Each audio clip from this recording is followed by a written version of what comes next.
Hello guys! So, what's up?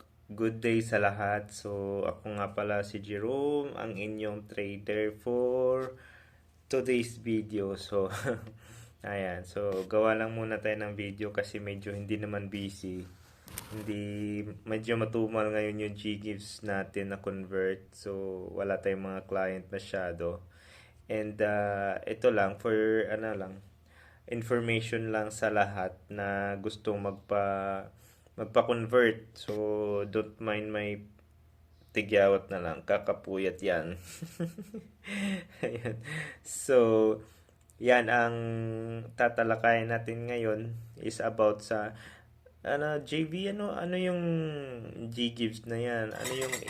Ano yung SPayLater na yan? So, ngayon, ibabahagi ko sa inyo kung anong mga yan. So, ang G-Gives ay isang loan offer ni GCash na makikita nyo siya. Buksan ko muna ha. Wait lang. Bubuksan ko lang muna para maipakita ko sa inyo ang kung saan siya makikita. Okay? Yan. So, sa GCash, hindi masyadong kita. Yan. Sa GCash, meron dito sa borrow section. Ayan, kita nyo. Ayan, sa borrow section. Ayan, pag pinindot mo yung borrow section, lalabas yung mga product ng loan. So, andyan yung G-Credit, G-Loan, G-Gives, at Borrow Load. So, kung wala kang load, pwede ka din mag-borrow.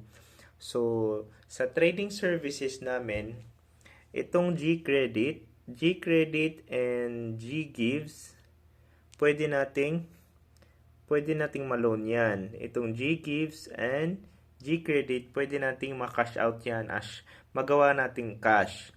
So, yung G-Loan, kung meron kayong G-Loan, pag ni-activate nyo na yan, automatic yan sa account ninyo.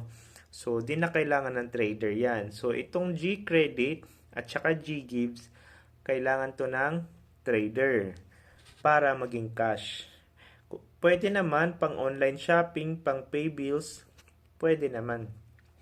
Pero kung di mo kailangan mag-shopping, di mo kailangan ng online shopping, or pang P-bills, kailangan mo lang ng pera, pwede nating gawing cash yan dito sa JV's Trading Services.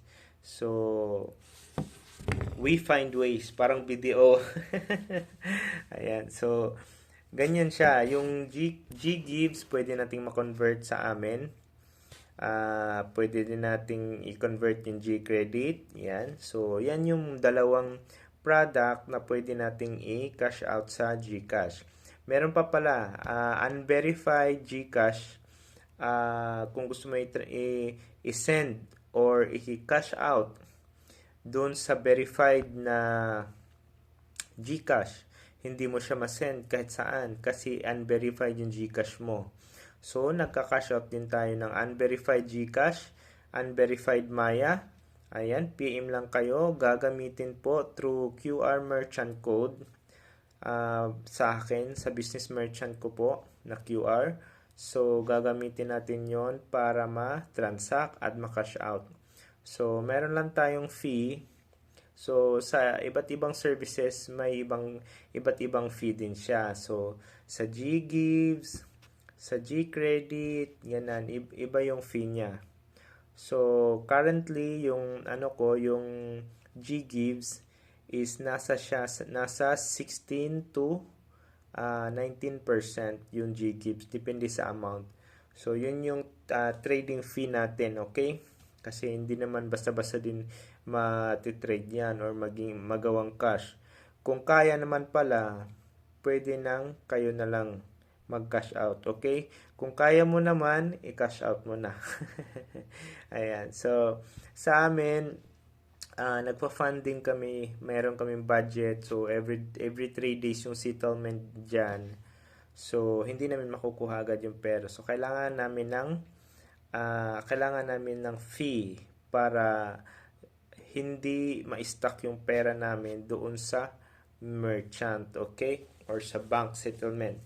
So, yun. Yun yung ano sa GCash. GCash, Unverified GCash, Unverified Maya, GCredit, GGives. Yan, apat na services sa GCash para ma-cash out natin at ma-trade. So, ngayon, proceed tayo sa SPayLater. JBs, ano yung SPayLater? SPayLater, ano yan? Sa Shopee product naman yan. Ito, pakita ko sa inyo.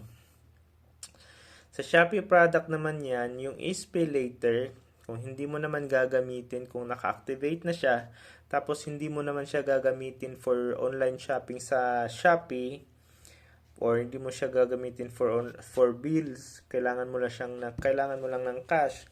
Andito naman kami para solusyonan yung problema mo. Sa SPayLater, gawin natin cash, okay? Mura lang naman yung fee dito. So, dito siya makikita. So, ayan, sa dashboard ng Shopee, punta ka lang sa Me or sa account mo. Yan. Tapos, merong SPayLater dyan, nakalagay. SPayLater. Sa akin, wala akong SPayLater offer kasi hindi ko naman ginagamit. Binuksan ko lang yung Shopee para maipakita ko sa client. Tinuturuan ko sila kung paano gawin or paano i-convert yon. So, ang gagawin dyan, magsisend ka ng requirements. Sa lahat ng mga transaction natin, kailangan ng requirements. Kailangan ng screenshots, ID, ganon, for verification purposes na ikaw mismo yung gumamit ng account mo. Hindi yung scammer. Kasi maraming scammer ngayon, guys. Sila yung gumagamit ng account nyo at ginagamit pang i-scam or kinukuha yung pera doon kasi in-scam na yung account mo, 'di ba? So just to make sure nga ikaw yung gumamit ng Shopee or GCash mo, kailangan namin ng karagdagang information or documents na magpapatunay na ikaw yung gumagamit. Okay? Ngayon, ang gagawin dyan, pag nag-submit ka ng requirements sa SPayLater, kailangan magsisend ako sa inyo ng QR code, business QR code. Tapos, yun yung i-scan mo. Dito lang sa may, ito, may maliit na QR code scanner dyan. Una-una, yung sinend ko na QR code, isi-save mo lang yun. Tapos, yun, i-upload mo as QR. Ganun lang. So, yun yung dalawang bagay na kailangan mong malaman. So, sa GCash, meron tayong apat na product: Unverified GCash, GGives to Cash, GCredit, ano pa ba? Ayun lang. Yun lang. So, tapos yung sa Maya, Unverified Maya. Tapos sa Shopee, SPayLater. Okay, meron pa tayong other services like credit card to cash or Atomy card to cash via GrabPay para mura yung fee. Okay? So, via GrabPay tayo. So, make sure kung meron kayong Atomy card, install kayo ng GrabPay, i-verified nyo yung GrabPay. Kung meron kang credit card, hindi mo maalam i-cash advance or i-cash out. Kung walang cash out na pwede kayong mag-message sa akin. Tapos, kailangan na meron kayong GrabPay account. Kasi doon natin itatransact. Okay? So, yun lamang guys. Maraming salamat. Sana meron kayong napulot na aral sa video na ito. And open po tayo 24/7 sa ating GGives to Cash. So, pero by slot po siya ha. Pag naubos po yung slot, next day na ulit. So, kailangan pag naubos, pwede nyo pong ipabook or ipa-reserve yung slot nyo para sa next day ay makakakuha kayo agad sa slot. So, probably around 10 a.m. onwards yung open ng slot kasi saka pa nagre-reflect yung natin, yung billings. So, ganun lang. PM lang kayo. Pero ang SPayLater 24/7 po yan. Anytime, kung anong oras po kayo gising, pwede po yan. Message lang kayo. Tapos, replyin ko kayo pag gising na ako. Okay po? So, yun lamang po. Maraming salamat sa panonood ng ating video. So, This is JV's official channel. Message lang po kayo sa ating Facebook account, Jerome. Ito pala, papakita ko para hindi kayo ma-scam guys. Okay? Iwasan natin yan. So, babala lang natin. Merong ano ngayon, yung Ivan Islera ba yun? Yan, marami na siyang na-scam. So, marami pang scammer dyan guys. Ingatan nyo yung mga accounts nyo at piliin nyo ng maayos yung trader nyo kung scam o legit. Okay? So, ito yung account ko guys. Jerome Villa Space Hermosa na may 6,000 followers. Ayan. Yan lang guys. Yan lang yung account ko. Yan lang yung gagamitin ko. Yan lang. Okay. Meron din akong Facebook page, JV's official channel.